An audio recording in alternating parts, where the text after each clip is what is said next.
dan sudah meliput acara pada pagi hari ini. Alhamdulillah barusan kita luncurkan transformasi digital rumah pendidikan sebagai platform baru yang dikembangkan oleh Pusdatin Kementerian Pendidikan dan Menengah untuk memberikan layanan kepada masyarakat yang berhubungan dengan data-data guru, data-data kependidikan, dan juga berbagai aspek yang berkaitan dengan layanan pendidikan seperti buku-buku mata pelajaran, kemudian video pembelajaran, kamus besar bahasa Indonesia, dan juga layanan data yang lainnya yang dapat diakses oleh berbagai pihak, termasuk juga berkaitan dengan pelaporan-pelaporan pemilu dan berbagai platform baru yang diluncurkan dengan sistem yang baru, yang lebih friendly, lebih mudah untuk digunakan, dan juga data-data yang mudah-mudahan juga tidak hanya data statis, tapi juga data yang dinamis, data yang memberikan informasi-informasi yang valid, informasi yang akurat, dan bisa menjadi referensi bagi para pengambil kebijakan, dan juga informasi-informasi yang berkaitan dengan materi-materi pembelajaran digital yang itu juga nanti pada waktunya kami usahakan untuk dapat dikembangkan sebagai salah satu layanan yang memudahkan anak-anak Indonesia yang mungkin karena keadaan demografinya atau juga karena domisilinya atau karena faktor-faktor lain mereka tidak bisa belajar di satuan pendidikan formal, maka mudah-mudahan ke depan dengan layanan transformasi digital dan rumah pendidikan ini mereka dapat belajar dimanapun dan kapanpun dengan cara yang mudah, dengan cara yang murah, dan ini adalah bagian dari komitmen kami untuk memberikan layanan pendidikan yang bermutu untuk semua. Saya kira itu sebagai pengantar dari kami. Mungkin kalau ada yang bisa ditambahkan oleh Ibu Hetifah, Ibu Ketua Komisi 10, kami silakan. Pertama kami mengucapkan selamat dan terima kasih atas nama masyarakat Indonesia. Kalau cukup biasa jadi hadiah akhir tahun, rumah pendidikan jadi hadiah awal tahun yang luar biasa ya untuk kita semuanya. Dan dengan demikian mudah-mudahan pengambilan kebijakan berbasis data itu akan betul-betul diterapkan, Pak. Kemudian juga yang kedua, kami merasa bahwa ini menjadikan pendidikan itu menjadi lebih inklusif dan lebih transparan sekaligus. Karena dengan data itu terbuka, berarti siapapun, bahkan kita orang tua ataupun pemerintahan, termasuk kami di DPR sangat terbantu program pengawasan kami karena terbukanya data-data ini. Semoga ini bisa dijalankan dengan baik. Selamat kepada Pusdatin dan kepada Bu Sekjen juga. Ada yang mau ditanyakan? Bagaimana dengan Silakan. daerah yang 3T yang tidak punya internet dan listrik? Iya, jadi program yang dikembangkan ini nanti ada yang memang diakses secara online, yang internet based, tapi juga ada yang unplugged, yang tidak membutuhkan internet. Sehingga beberapa program itu ketika nanti sudah diunduh, itu bisa nanti di save dan kemudian bisa digunakan tanpa harus menggunakan internet. Sehingga misalnya para murid ini sudah punya data misalnya di USB atau bentuk-bentuk penyimpanan yang lain, mereka bisa memainkan di mana saja dengan misalnya dengan laptop yang mereka miliki, dan juga tidak perlu data yang terlalu besar karena dengan sistem yang ada ini mereka bisa memilih mana yang tepat untuk kepentingan pembelajaran mereka.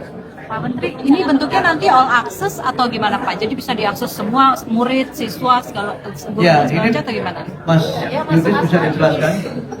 Terima kasih Pak Menteri.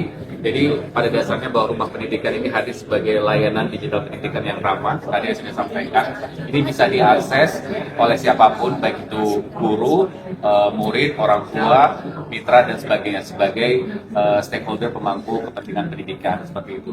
Jadi nanti saat ini rumah pendidikan bisa diakses melalui halaman rumah.pendidikan.go.id dan juga bisa di-download melalui Play Store bagi pengguna Android.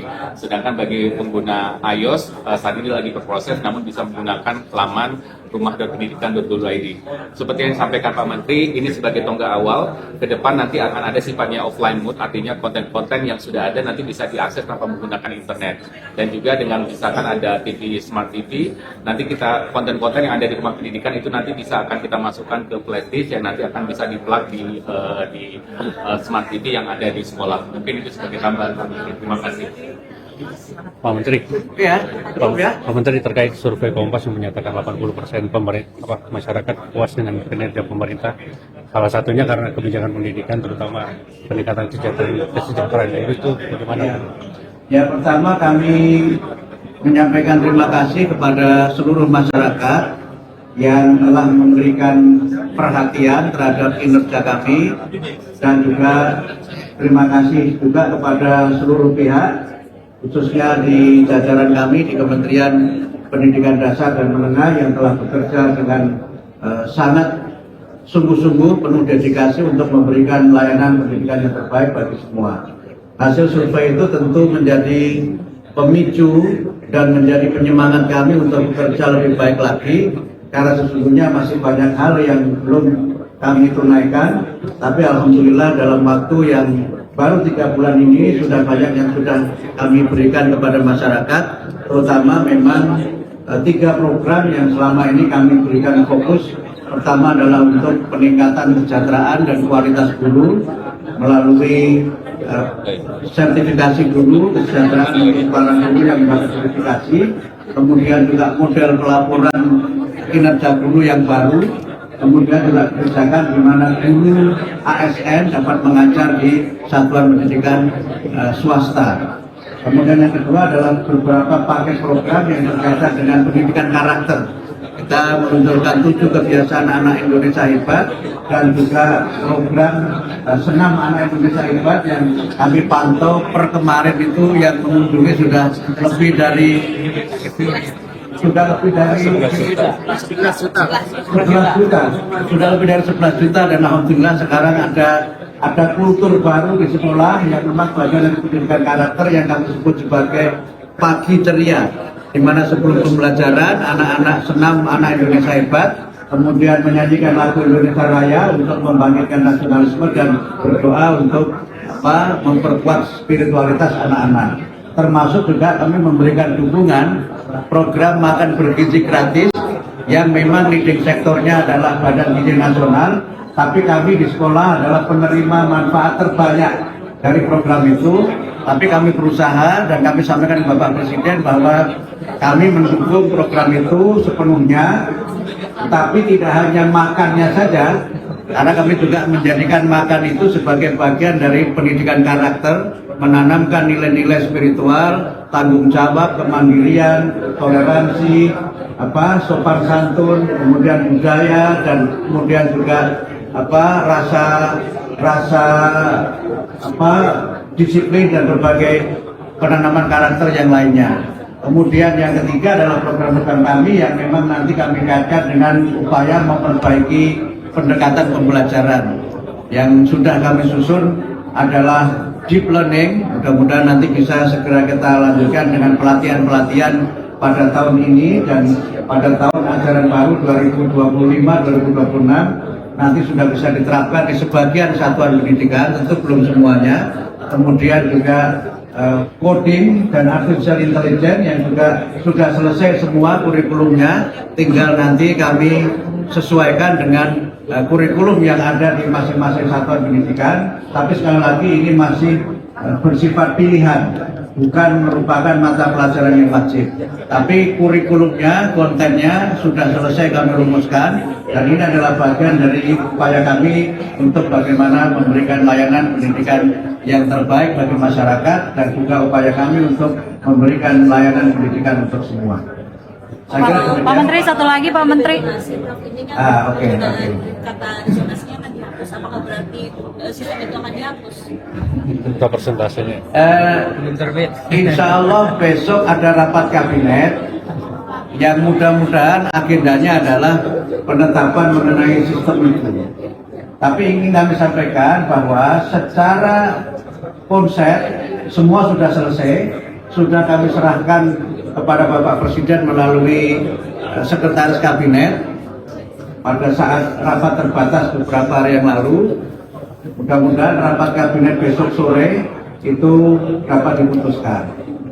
Nanti soal isinya bagaimana, ya kita diajari oleh agama untuk jadi orang yang sabar. Pak, pembelajaran di bulan Ramadan Bapak kemarin bilang udah ditandatangani. Untuk pembelajaran bulan Ramadan sudah selesai, saya sudah tanda tangan, Menteri Agama sudah tanda tangan, mudah-mudahan Pak Menteri Dalam Negeri hari ini bisa tanda tangan.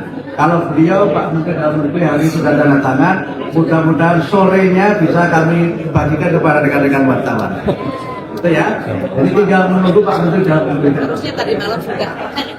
Ya, mudah-mudahan sudah, karena kami ini memang bekerja dengan semangat untuk memberikan layanan yang terbaik bagi seluruh masyarakat, khususnya layanan pendidikan untuk semua. Oh ya? Cukup Pak. Deep learning itu pendekatan pembelajaran yang mungkin nanti kita akan coba lihat apakah bisa. Oh, baru dari persiapan dari Bu Harti, Pak Mendagri sudah tanda tangan, berarti segera setelah nanti saya ke kantor atau sekarang lah, mungkin nanti sudah bisa diakses teman-teman tentang pembelajaran di bulan Ramadan. Gitu ya. Oh, begini. Kenapa November? Karena kami, wah ini sudah bocor. Nggak apa-apa ya, nggak apa-apa dibocorkan aja nggak apa-apa. Bocornya dikit-dikit bocor halus. Jadi memang kenapa November? Karena yang kelas 12 itu kan nanti dia akan kuliah. Sehingga dengan hasil itu dapat bermanfaat untuk menjadi salah satu pertimbangan bagi perguruan tinggi dalam seleksi nasional masuk perguruan tinggi. Karena itu pelaksananya di bulan November. Sedangkan untuk yang nanti SMP dan SD itu pada tahun 2026. Itulah kenapa November ya. Jadi tidak ada hubungannya dengan Gun N' Roses November.